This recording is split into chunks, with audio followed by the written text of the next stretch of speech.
For all chest, shoulders, back, legs, and arms, whenever you need to grip something while exercising, you need to grip it well. If your grip is not firm, the direction of all your resistance will change.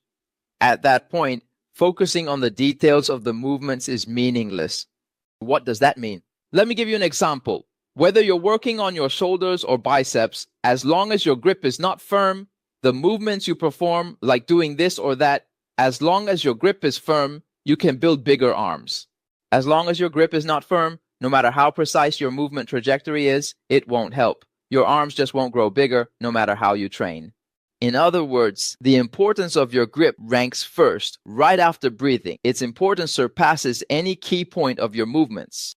To sum it up in a simple sentence, as long as you're training your chest, shoulders, back, or arms, if your grip isn't firm, all the detailed movements you focus on afterward are nonsense, just complete nonsense. You might look professional, but you're also more prone to injury because your line of force breaks right here, and then you end up working out other areas instead. And then there's this saying, the whole world is teaching you how to lift weights, but no one is teaching you how to grip the weights. It's a bit ironic, a bit absurd, but it's true. Whether you're from a sports university, including Beijing Sport University, or from USC, or you have one of the 4 major global certifications, or you're nationally certified, not a single fitness institution teaches you how to grip a dumbbell or a barbell. They all focus on how you control your core stabilizing muscles, how you maintain within a movement plane, and how your agonist and antagonist muscles work together. It's meaningless. Because if you don't even know how to grip, your dumbbell keeps slipping, your barbell keeps slipping, what are you even training for? So in fact, the most important things are not taught. Breathing is not taught. They just tell you to exhale when exerting force and inhale when returning. They don't teach you how to grip, how to stand, how to step. They don't teach. The 3 most important things in weightlifting are not taught. So it's already quite an achievement that you've developed the muscles you have now. And it's quite remarkable that you've only gotten injured now. He now has a typical incorrect grip. The way he's holding it is the most common, very straight, with the dumbbell bar passing through the middle of the hand. This is an extremely wrong grip, but it's the one most people use. You need to look at this grip.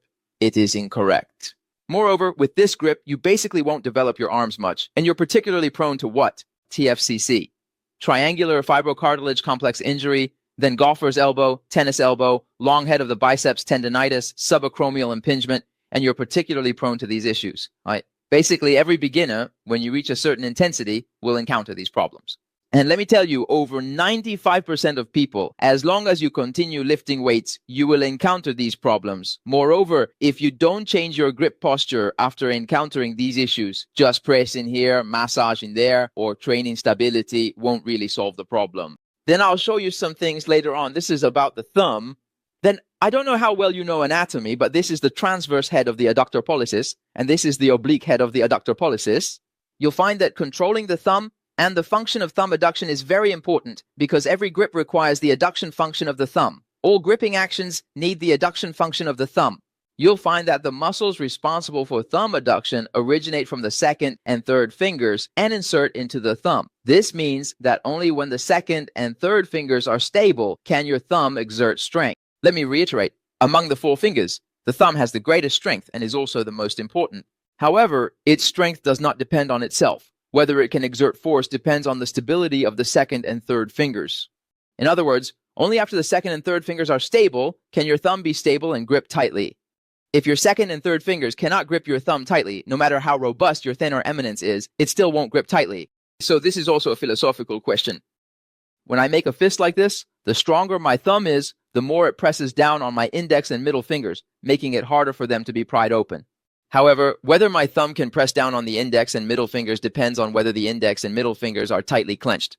Can you understand this? So the tighter you grip with your index and middle fingers, the more your thumb helps press them down, making it even harder to pry them open.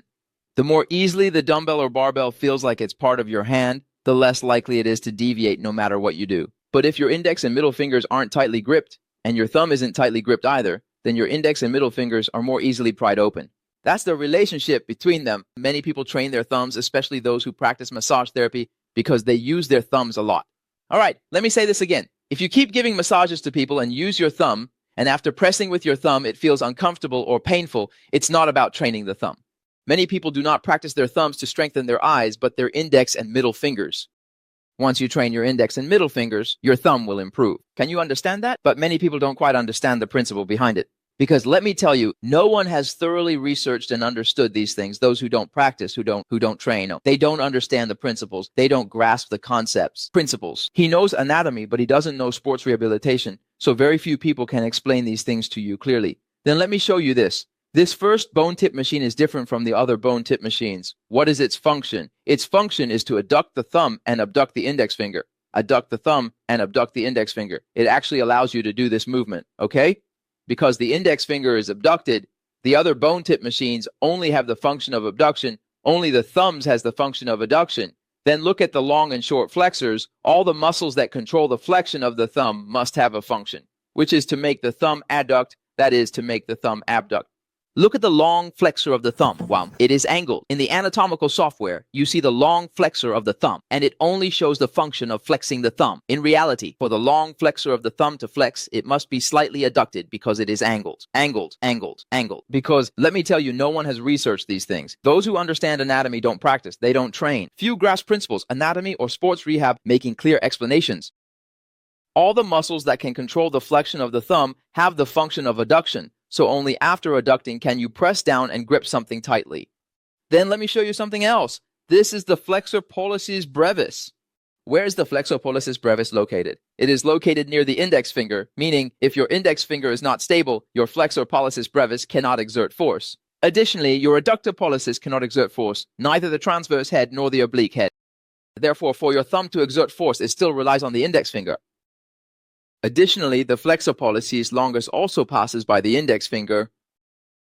So once your index finger is stabilized, your thumb can exert force effectively. This finger is very important. Then, if you look at the opponent's pollicis, it also originates and is located near the index finger. Once your index finger is stable, it can pull the thumb inward. Therefore, as I show you this group of muscles that control the thumb, they are all related to the index finger and also to the middle finger, but the relationship with the index finger is closer. This is why for many people with thumb tenosynovitis, I don't train their thumb at all. Instead, I train their index and middle fingers. Many people don't understand that after I train their index and middle fingers, their thumb gets better. Many people have issues with holding a child, picking up things, or cutting vegetables. When you cut vegetables, chop, chop, chop, you cut. And here, mommy's hand can't perform such actions. It hurts a lot when you try. In fact, it's not that the thumb has lost strength. Training the thumb itself is inefficient. After I train these two fingers well, the thumb naturally gets better. Because the starting point of all the muscles that control the thumb originates from the index finger, they basically pass through or originate from the index finger. No master has ever explained this to you, so I say it's a philosophical question. It's not that the thumb is weak, it's that the index and middle fingers are weak. Then the weaker the thumb, the weaker your index and middle fingers. The stronger your index and middle fingers, the more your thumb in turn helps your index and middle fingers become stronger. So this is the logical relationship between them.